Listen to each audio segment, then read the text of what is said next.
Good afternoon.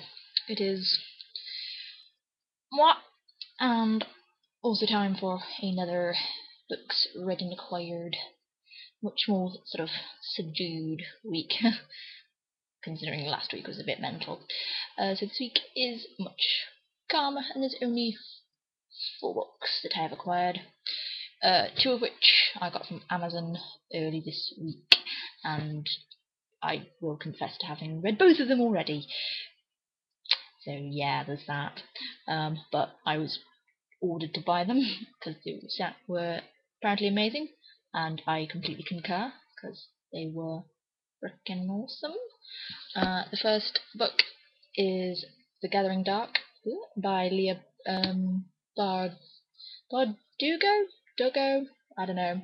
But yeah, first off, I wanted to nom all over this cover. My god. Seriously, seriously gorgeous cover. So one of the most beautiful looking covers I've seen in a while, and also just randomly looking at the kind of picture of the girl. And I've been watching True Blood like for the last few weeks or so, and can't help looking at her going, she looks like Jessica from True Blood. But that's just me making weird associations. So yeah, not only is it gorgeous, it is amazing. So like kind of there's like kind of Russian tinge to the sort of the world, because it is like a sort of non Earth based fantasy. It's definitely a different kind of fantasy world, and very, very good. And it's very interesting sort of kind of magic system and sort of society in the world is all very rich and detailed, and seriously, it's another trilogy. Don't know how long I'm gonna have to wait for the next one, but yeah, I kind of read all of this in an afternoon because I was just when it just arrived, it's like stuff anything. I'll just read this.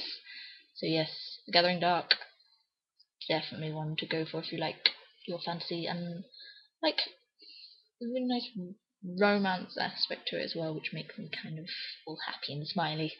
And yeah, but Alina and Mal, get on the ship for them too. The second book is The Immortal Rules by Julie Kagawa. God, the psycho reflection of the eye there. Yeah, the cover, most of the cover's matte except like the eye and the sort of blood trail, which is all like shiny, so it's kind of creepy. So yeah, this is a vampire book, but it's pretty damn awesome. It's kind of strange because I haven't read any of Julie Kagawa's like the fairy books because I just don't like fairy books most of the time, and there's obviously so many of them, so I'd have to get through a whole series. But yeah, this, seriously loving this. Sort of the main character Alison starts off as a human and then ends up other, and it looks to be a seriously good start to it. I think, is it going to be a trilogy or a Blood of Eden novel? I don't know. It could.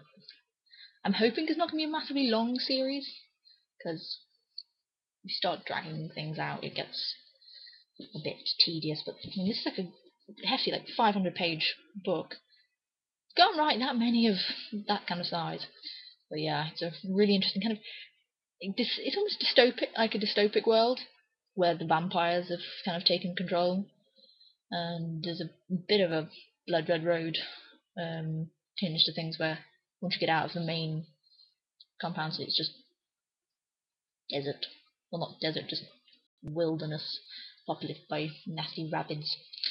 And that's not me mispronouncing rabbits. No, rabbits as in foaming at the mouth, will bite you and tear you to pieces kind of rabbit. But yeah, really interesting characters and interesting sort of world, and Zeke. I like Zeke. So yeah, it's been a bit of a this week. It's been a kind of sort of shipping the characters week, and I just basically booked doing anything else again for reading that. Good. Yeah, I gave Gathering Dark 5 and this 4.5. Mostly because, like, I've gotta wait. Endings. Words! I has words! I can really speak today. I'm in one of those dozy moods where words just aren't coming properly. They're just... But yes, I was in Waterstones earlier, and I got one book that I wanted, well, sort of found it looked interesting, and then I was like, I need something else to get me over £10 so I can get another stamp in my little thing, because I'm weird like that. So yeah, the fiction book I got was The Name of the Wind by Patrick Rothfuss. I've seen this like so many times and thinking, must actually pick it up, because seriously, it's supposed to be amazing. And obviously Wise Man Fear's out now, because I think that took a few years to come out, so hopefully.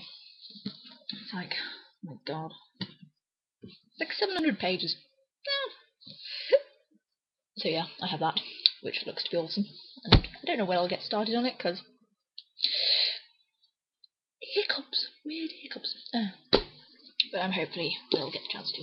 And the last book I got was this 50 Psychology Ideas You Really Need to Know by Adrian Furnham.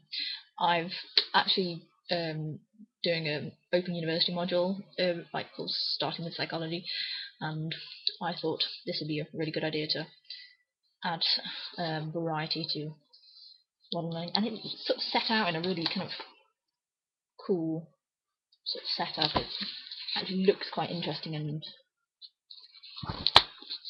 yeah, because my textbook that you're using is alarmingly simplistic and kind of basic, and I feel just a wee bit condescended every time I look at it, but this should hopefully be a good supplement. And I don't read enough non-fiction, so yeah, there is that. And for stuff that I've read, now that I've finished all my quiet in like 7 very weary minutes, read in the past week, I'm now on 99 books read for this year, which is kind of bizarre, and I didn't realise I'd got that far. But yeah, my 99th book was this, The Golden Lily by Rochelle Mead. Seriously, there was a stroppy kind of moment of me just slamming the book down on my bed when it finished. Sydney, I love you, but you're a bloody idiot. Really are. Rochelle Mead, I think, lives to torture me. It's just, how many times she's wrung my heart to pieces while I'm reading the Vampire Academy series, and she's gonna start doing it now with this. I'm gonna cry. But yeah, awesome. Love this series. Just love Rochelle Mead and the vampire books. It's just amazing. So yeah, that's my 99th book of the year. I also obviously read Immortal Rules, Gathering Dark, and I read A Moment of Silence, which was one of those 3 Regency mystery stories that I got the other week, and I think it was pretty good. It was like bits of the main character Dido, who's like this kind of 30-year-old spinster, goes to sort of visit her niece, who's just got engaged to some guy, and then he's sort of, for some reason, just upped and left the house, and nobody knows why. And Dido's niece is kind of like, can you just figure out what's going on? And then a body turns up. How many bodies do you expect turn up in gardens in Regency, like England? It doesn't happen.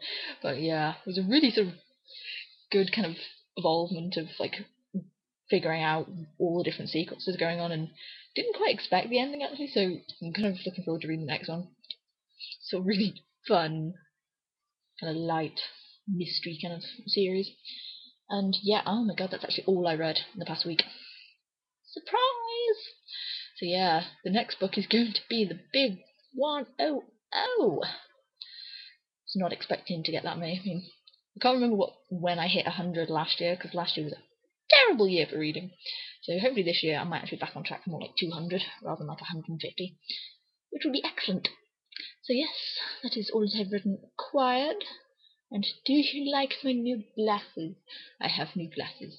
They are rattly and they keep sliding down my face, so I need to get that adjusted. But yes, hoping everybody is having a nice weekend, although the weather is disgusting, absolutely disgusting. But yes, happy reading, and see you guys soon.